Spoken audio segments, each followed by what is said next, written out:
Idantu you know very well. Today I am going to start this class with a small story. Evidence activation story with sir ನೀವು. Is it possible or not? Oh, very good. The story name is The Case of Missing Heirloom.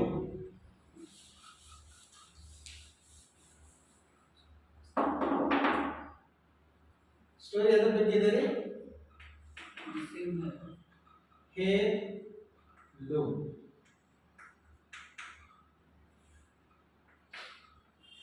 Missing heirloom. Heirloom ಅಂದ್ರೆ ಒಂದು precious ಆಭರಣ ಅಂತ ಕರೀತಾರೆ ಕನ್ನಡದಲ್ಲಿ. Necklace ಇರ್ಬೋದು, ಬಂಗಾರ ಇರ್ಬೋದು. ಬಂಗಾರ ಒಂದು ಮೋಸ್ಟ್ ಪ್ರೆಷಿಯಸ್ ಆಭರಣ. Okay. Once upon a time in a small village in India, there was a wealthy merchant. Okay. Named, is it on? Yes. Named Rajan.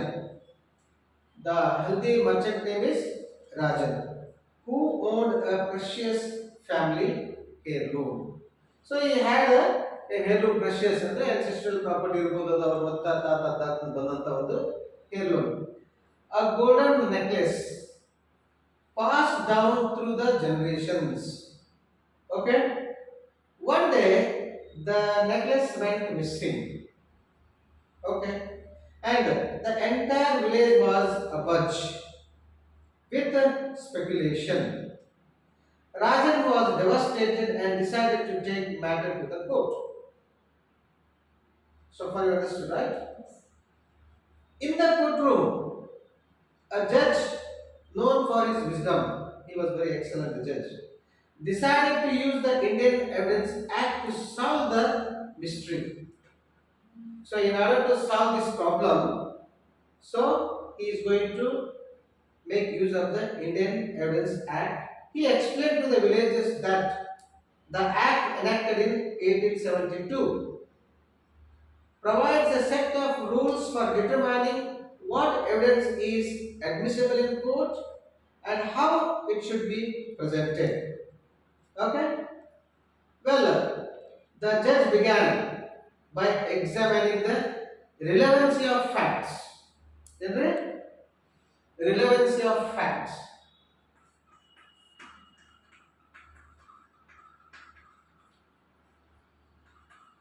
Section 5 to 55. He asked Rajan, who asked? Judge asked Rajan to provide any relevant information about the necklace and its disappearance. He asked two things: how it disappeared, is there any relevant information is there? Rajan mentioned that he had last seen the necklace in his safe, in the sense cupboard, bureau. It was very safe, I had seen last time, which only he and his trusted servant Ravi had access to. Only I had seen, when I had seen in the locker it was there. To access that one, only myself and Mr. Ravi, two people were able to see that. So first, what did he ask? Relevancy. What are the two information? What happened? He asked. Next, the judge focused on oral evidence. Oral evidence is it? Second is oral evidence. Section 59 to 59 to 60, 60, only 60. So now he is focusing on oral evidence. In our Oral Evidence Act 59 to 60 deals with the oral evidence. He called upon Ravi to testify. Judge called Ravi to testify that Ravi swore that he had seen the stranger lurking around the house on the day the necklace went missing. So what Ravi told, when that day was missed, that day one of the person lurking in the sense he was moving around the house. Okay, he stated this testimony was crucial, very important, but the judge needed more proof. This is not enough. Well, the judge then turned to documentary evidence. In the documentary evidence 61 to 90.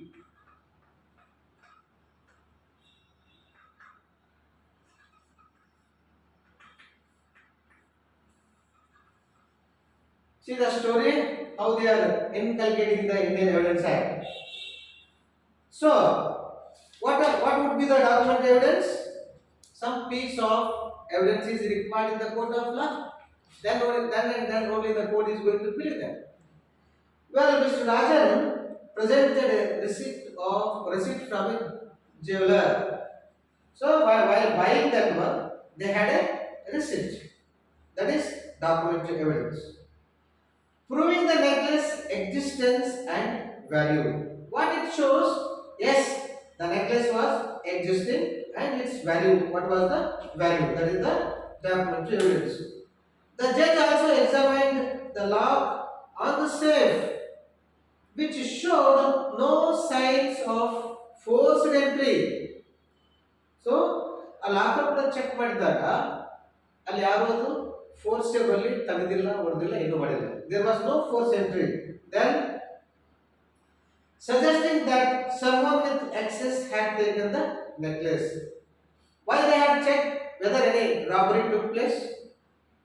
Ravi was telling that somebody was lurking around the house, and Rajan said that it was very safe when I had seen last, and only two people were accessible to that one. Judge also checked the bureau whether it is how it is taken, whether it is forced entry is there or broken, something is happened or not. That also he had checked. Clear? Finally, the judge considered presumptions, section 114 to 116. Presumptions 114 to 116. Also called as assumptions.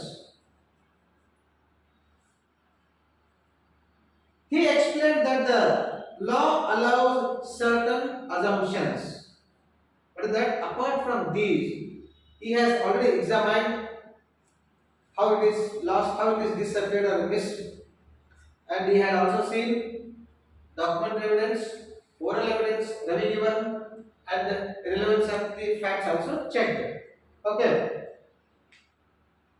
But law allows certain assumptions to be made based on the evidence presented. It is permitted in the court of law. The honorable judges can take the presumptions based on the documents, oral evidence. They can come to a conclusive, end of the position. Well, given the Ravi's testimony and lack of forced entry, it was presumed that someone with the access to the safe was involved. What is the conclusion? What is the presumption here? There is no forced entry. Okay, only two people were accessible, Ravi and Rajan. He assumed that actually ಯಾರು ಹೋಗ್ತಾರಂದ್ರು somebody ಅಲ್ಲಿ ಯಾರು ಹೋಗ್ತಿದ್ರು ಮುಟ್ತಿದ್ರು ತೆರೀತಿದ್ರು ಅವರೇ ಮಾಡ್ಯಾರ ಅಂತಿದ್ದು presumption drawn by the judge. After careful deliberation, the judge concluded that Ravi's testimony and the documentary evidence pointed towards the stranger as the likely culprit, either a new stranger person or Ravi. What do you say? The villagers were amazed at how the Indian Evidence Act helped unravel the mystery, uncover, find out, discover the mystery. So, this story illustrates how the Indian Evidence Act provides a structured approach to the handling evidence in legal proceedings. It ensures that justice is served by relying on relevant, credible, and admissible evidences. So, this is a small story about heirloom. I think you came to know what is the meaning of heirloom. It is a precious piece of ornament, maybe anything that must be precious, and especially the word used for this one, it is he got from their forefathers or ancestral property. Hope you understood these 4 points covered in this story, right? Well,